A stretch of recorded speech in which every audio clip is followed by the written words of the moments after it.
ఇల్లు ఇల్లాలు పిల్లలు జూన్ 23 ఎపిసోడ్. నీకు నేనున్నా నర్మదా, పద వెళ్దాం. నడిపోడు దూకుడు. హే రామరాజా, బ్యాండ్ బాజా. నర్మద ఒక్కగానొక్క కూతురు, ఎంతో గారాబంగా పెరిగింది. అయితే సాగర్ని నర్మద ప్రేమించిందనే ఒకే ఒక కారణంతో ఆమెను దూరం పెట్టేశారు తల్లిదండ్రులు. అయితే మధ్యలో ఒకసారి వేదవతి వెళ్ళి వాళ్ళ మనసుల్ని మార్చింది. వాళ్ళు కూడా నర్మద కోసం నగలు కూడా పంపించారు. కానీ నేటి రాత్రి ప్రసారం కాబోయే ఎపిసోడ్లో ఏమైందంటే, రామరాజు ధీరజ్ని అసహించుకోవడానికి కారణం అతను ప్రేమను పెళ్లి చేసుకోవడం. అయితే ఈ పెళ్లి చేసింది వేదవతే కాబట్టి ఆ నిజాన్ని రామరాజుతో చెప్పేసి తండ్రి కొడుకుల మధ్య దూరాన్ని చెరిపేయాలని అనుకుంటుంది వేదవతి. అలా చేస్తే మామయ్య ముందు దోషిగా నిలబడాల్సింది తనొక్కడే కాదు, మీరు నేను అని చెప్పి వేదవతి నిజం చెప్పకుండా నోరు నొక్కేయడాన్ని శనివారం నాటి ఎపిసోడ్లో చూసాం.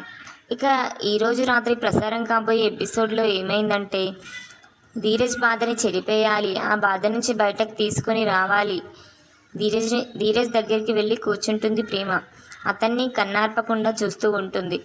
ఏంటే దయ్యంలాలా చూస్తున్నావు, నిద్రపోవా అని అంటాడు ధీరజ్. రేయ్, నాకు మా నాన్నమ్మ కథ చెప్పేది, నీకు చెప్పమంటావా అని అంటుంది ప్రేమ. వినకపోతే ఊరుకుంటావా, చెప్పి చావు అని అంటాడు ధీరజ్. దాంతో ప్రేమ ఉలిదెబ్బలు తిని రాయి శిల్పంగా ఎలా మారిందో, అది ఎలా పూజింపబడిందనే కథను చెప్తుంది. మనిషికి రాయికి పెద్ద తేడా లేదు ధీరజ్, నువ్వు కూడా అంతే. మామయ్య గారు నిన్ను తిట్లే కొట్టే దెబ్బలే నిన్ను గొప్పవాణ్ణి చేస్తాయి, నిన్ను గొప్ప స్థాయిలో నిలబెడతాయి అని అంటుంది. దానికి పెద్దగా నవ్విన ధీరజ్, మా నాన్న నన్ను కొట్టడం తిట్టడం కొత్తేం కాదు, నా చిన్నప్పటి నుంచి అవి పెరుగుతూ వస్తున్నాయి. మా నాన్న నీడలోనే ఉంటే నాకంటూ ఒక గుర్తింపు ఉండదు. అందుకే నా కాళ్ళపైన నేను నిలబడి నాకు నేనుగా ఎదగడం కోసం యుద్ధం చేస్తున్నా. ఆ ప్రయాణంలో నా లైఫ్ నాతో ఫుట్బాల్ ఆడిస్తుంది. అయినా సరే నాకు నచ్చిన పని నేను చేస్తాను నాన్న అని ధైర్యంగా చెప్పగలిగాను. మా నాన్న చేతిలో నుంచి నా చేతిని తీసేసుకున్నాను. మా నాన్న కొట్టారనే బాధ లేదు కాబట్టి నువ్వు నా గురించి ఫీల్ అయిపోయి ఇలాంటి కథలు చెప్పకు అని అంటాడు ధీరజ్. దీంతో ప్రేమ, రే సచ్చినోడా, నువ్వు బాధపడుతున్నావని ఆ బాధల నుంచి బయటకు తీసుకుని రావడానికి నేను కథ చెప్తే నన్ను వెటకారం చేస్తావా అని గిచ్చేస్తుంది ప్రేమ. ఆ మాటతో ధీరజ్, లేదులే, కథ చాలా బాగా చెప్పావు, నువ్వు మోటివేషనల్ క్లాసులు కూడా తీసుకోవచ్చు అని అంటాడు.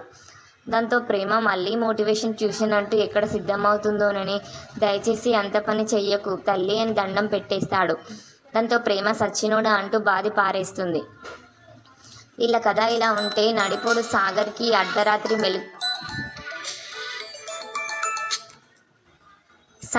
అర్ధరాత్రి మెలకువ వస్తుంది.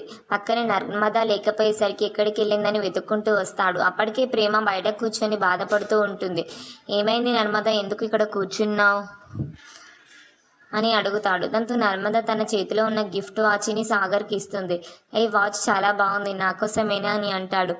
లేదు, మా నాన్నకి అంటుంది నర్మద. రేపు మా నాన్న బర్త్డే. మా నాన్న అంటే నాకు పిచ్చి.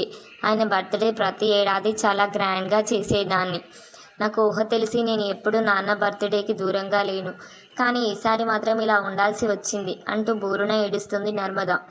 దాంతో సాగర్, బాధపడకు నర్మద అని అంటాడు. బాధపడకుండా ఎలా ఉండగలను సాగర్, రేపు మా నాన్న బర్త్డే చాలా స్పెషల్. నాకు జాబ్ వచ్చిన తర్వాత ఆయన జరుపుకోబోయే ఫస్ట్ బర్త్డే. నాన్నతో నేను ఎప్పుడు చెప్తూ ఉండేదాన్ని, జాబ్ వచ్చిన తర్వాత ఇంకా గ్రాండ్గా చేస్తాను, ఎప్పటికీ గుర్తుండిపోయేట్టు చేస్తానని చెప్పాను. కానీ ఈ బర్త్డే నాకు మా నాన్నకి చేదు జ్ఞాపకంగా మిగిలిపోయింది. మా నాన్న నన్ను తప్పకుండా బర్త్డేకి పిలుస్తారని నమ్మకంతో ఈ గిఫ్ట్ ముందే కొనేసి ఉంచాను. మా నాన్నకి గిఫ్ట్ ఇవ్వడం కాదు కదా, కనీసం విషెస్ చెప్పే అదృష్టం కూడా లేకుండా పోయింది అని కన్నీటి పర్యంతం అవుతుంది నర్మద. దాంతో సాగర్, చూడు నర్మద, నువ్వు మీ నాన్నకి గిఫ్ట్ ఇవ్వడమే కాదు, బర్త్డే విషెస్ కూడా చెప్తున్నామని అంటాడు. ఎలా అని నర్మద అంటే, రేపు మనం మీ ఇంటికి వెళ్తున్నామని అంటాడు సాగర్. మా నాన్న నాపై భరించలేని కోపంలో ఉన్నారు, ఇప్పుడు మనం ఇంటికి వెళ్తే ఊరుకోరు అని అంటుంది నర్మద. ఇలాంటి ప్రత్యేకమైన పరిస్థితులే మనుషుల మధ్య దూరాన్ని చెరిపేస్తాయి, బద్ధశత్రువులను కూడా కలిసిపోయేట్టు చేస్తుంది. మీ నాన్నకి నీపై ఉన్న కోపాన్ని ఈ బర్త్డే ఖచ్చితంగా పోగొడుతుంది అని అంటాడు సాగర్. లేదు సాగర్, ఏదైనా గొడవ అవుతుందేమో అని భయంగా ఉంది అని అంటుంది. ఏం కాదు, మీ నాన్న నిన్ను ద్వేషిస్తున్నా కూడా నువ్వు విషెస్ చెప్పడానికి వచ్చావని ఆయన సంతోషపడతారు. నువ్వు తిరిగి మీ కుటుంబంలో కలిసిపోవడానికి ఇది మంచి సందర్భం. రేపు ఉదయమే మనం మీ ఇంటికి వెళ్తున్నాం. నీకు నేనున్నా కదా బంగారం అని అంటాడు సాగర్.